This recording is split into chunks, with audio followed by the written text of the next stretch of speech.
All right, hello, welcome back to the channel.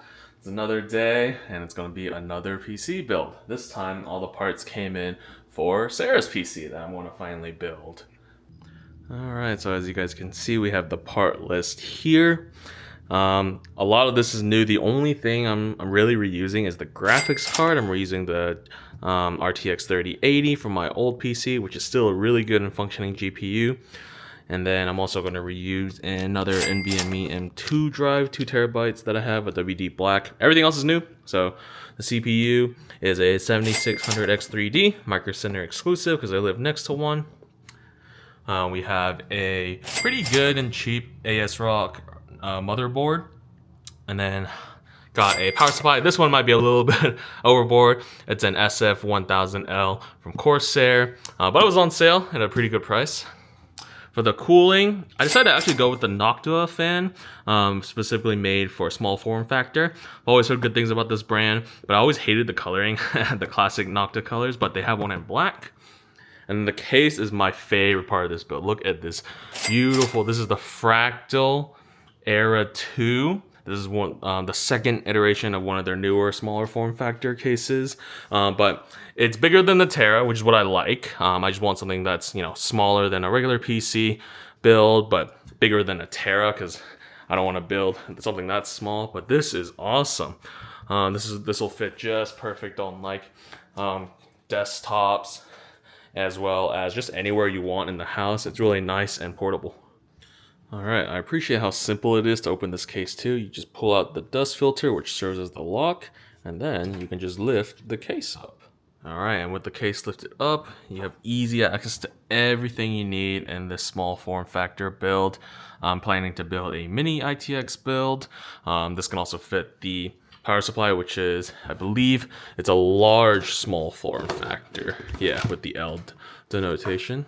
That's an SFL, which means it's a small form factor PSU that's large size, so it's still smaller than your standard power supplies. Keep in mind you do need a different power supply if you're building a mini ITX build, but you can definitely fit everything in here.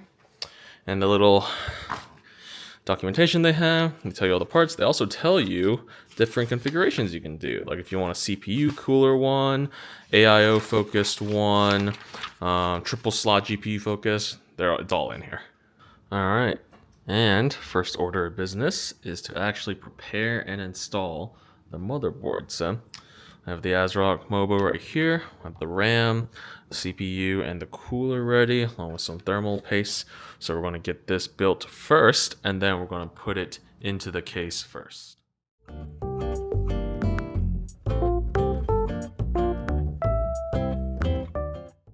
Alright, since Sarah just got home, she's got to build part of her PC too. I'm giving her the easiest part, the RAM.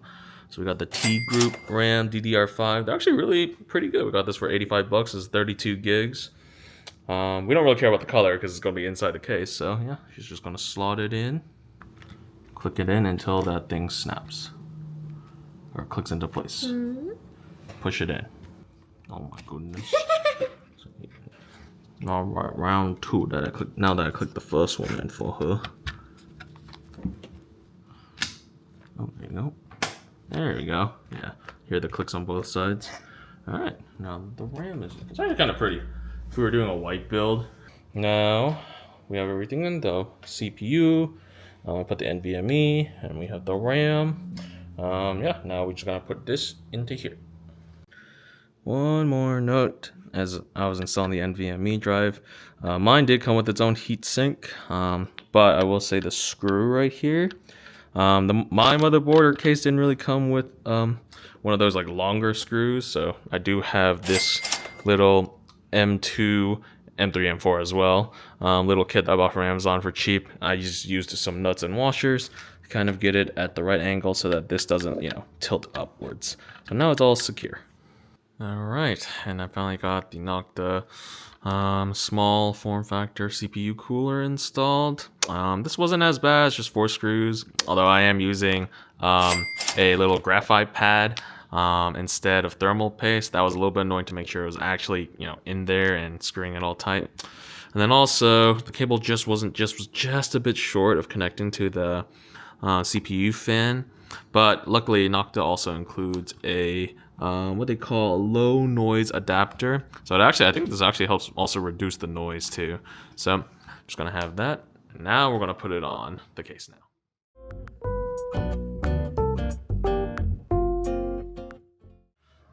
All right, the bit of luck, motherboard is now installed with the screws, and then we also put in the riser cable here.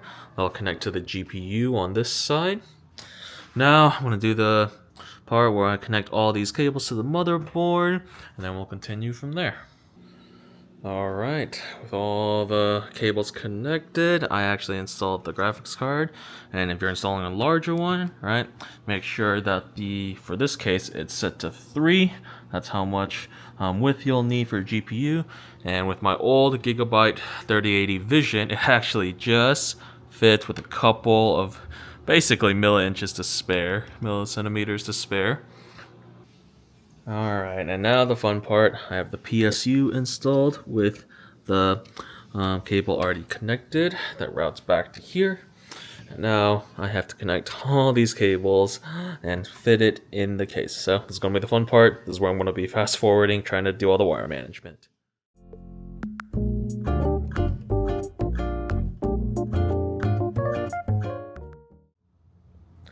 Alright, after about an hour, I finally got all the cable management done. I had some leftover wire wraps, so I've done that so that basically I can put that shell on top and it'll fit just as good. I also have it hooked up to the power and to also my handy portable monitor and wireless keyboard and mouse, as well as my Windows USB drive that I have with Windows 11 installed. So let's see if this boy works. Alright, moment of truth, power button.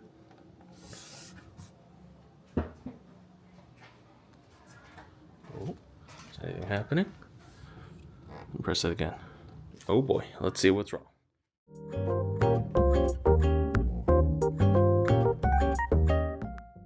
Okay, so I figured out the problem. It's just that one of the connectors in there wasn't quite tight enough, wasn't making contact. But now, if I hit the power button, there we go.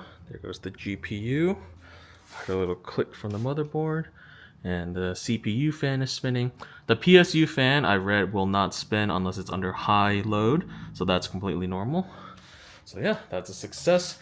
Now let's get some video input. Alright, and it actually booted and I got to the motherboard screen. First thing I usually like to do, I do have the motherboard update file for this motherboard in, and I'm going to update it via Instant Flash to get it to the latest version at the time of this recording. Alright, I do have the motherboard updated, and once I had it updated, the next thing I did was I set the RAM settings by going to the overclock tweaker, and there are profiles that come with this RAM already. And of course, I'm selecting the Expo 6000 because this is what my RAM is rated on. It's a 30, 36, 36, 76 timing, and this worked pretty much out of the box for me. I pretty much just selected this setting. Remember, select Expo if you have an AMD, XMP if you have Intel. But yeah, this worked pretty much out of the box for me, and as you can see in the main, motherboard's updated to the latest version as of this recording. It has my processor, and it has the RAM, and it is running at 6000 megahertz. So everything is good and updated from the motherboard side. Alright, we booted into the flash drive, and we are now installing Windows 11. So, I mean, pretty much once this is installed, we get everything ready, and I'll put the shell back, and this PC is almost good to go. Alright, booted up to Windows 11, and I'm just getting the rest of the drivers installed, as well as gonna be installing Nvidia GeForce. But yeah, this is another successful build. Alright, Sarah's gonna put it on. Yep, and just keep going down. Alright, last part, I just gotta hold the cable down a bit. Alright, go down slowly, slowly. Eesh, this is the toughest part, just squeezing all the cables in. Should be good. Yep, there we go. And then you put the dust filter in. It's over here. Just slide it in under. Yeah. Yep. And then that locks it in place. Alright, there you go. That is the whole computer. Alright, with Windows installed, the first two apps that I really like to install is Hardware Info 64 as well as Crystal Disk Mark. So as you can see, this is just making sure that everything is what it says it is. It all looks good from here. CPU, motherboard, GPU, and then I already ran Crystal Disk Mark to test to make sure my NVMe SSD is working as expected. And yeah, I'm expecting over 3000 read-write because it is one of the, I guess currently now it's last gen NVMe SSDs, but it's still really good. All right, I'm actually running benchmarks right now. I'm using the 3D benchmark, running the ray tracing and the gaming tests. And yeah, it's about the result that I expected. Pretty decent for a computer with these specs. And as for the fan noise, I don't know if you guys can hear it, but a tiny bit noticeable. But right now, when it's done running the test, it is silent. Like you can't hear anything at all when it's just idle or you're just like browsing the web or something. It is completely silent. It's definitely the quietest build that I've ever built, and it's really nice for that.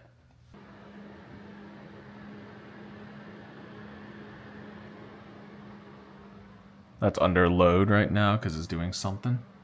But yeah, it's not that bad compared to my main PC.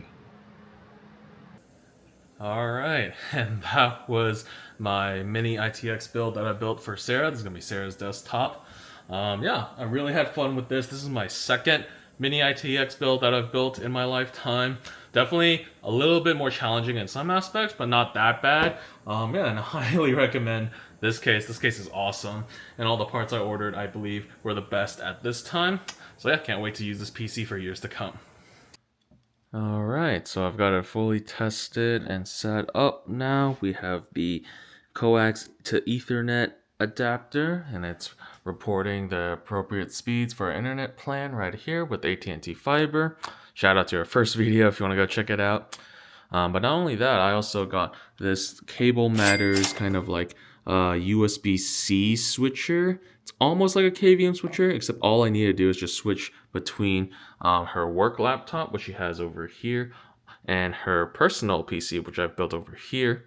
So this monitor isn't a KVM monitor. I don't have a KVM switch, but this is a really good, pretty decently priced alternative. I believe this is only like about $60, and it came with the two cables. And now I can switch between the inputs just with the press of this black button right here.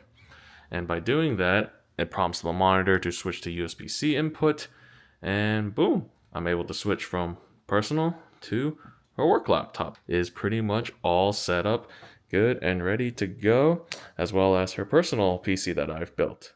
All right, hello. It's been some time. We've actually used Sarah's computer for about a month now, and she's been using it for personal, for editing some vlogs, as well as for a little bit of gaming. And yeah, so far it has been really good. I really love the aesthetic that fits in with our whole room. And I've also ran some benchmark tests on this thing. All right, so just using 3D Mark. I'm not a benchmark YouTuber by any means. Please check out other tech channels for that. But what I can show you is she has scored a 4,700 score on Speedway. This puts her pretty much in line as a gaming PC, almost a high-end gaming PC. She's just about 500 off of models that are running a slightly better hardware. And then here's also the Steel Nomad version of the test. And yeah, it's pretty much performing within expectations. We have also played a couple games on this PC, mainly stuff like Marvel Rivals and maybe a few single player games, and yeah, they've all ran pretty well. Her monitor can only support up to 2K like 75 hertz anyways, so it's not really for gaming, but it's mainly just mixed use, you know, some light gaming, some productivity, and in that regard this computer has done very well. It's also been fairly quiet. I'm really pleased with the thermals and the noise level of this thing. It only goes into high load whenever she's doing something very intensive, like exporting a vlog, or like you're playing a video game and it hits like a really graphically intensive scene. Only then will you like hear the fans, but for the most part, like I would say 80% of the time, like this thing is like as quiet as right now. You can't even hear anything, and that's usually the day-to-day use of it.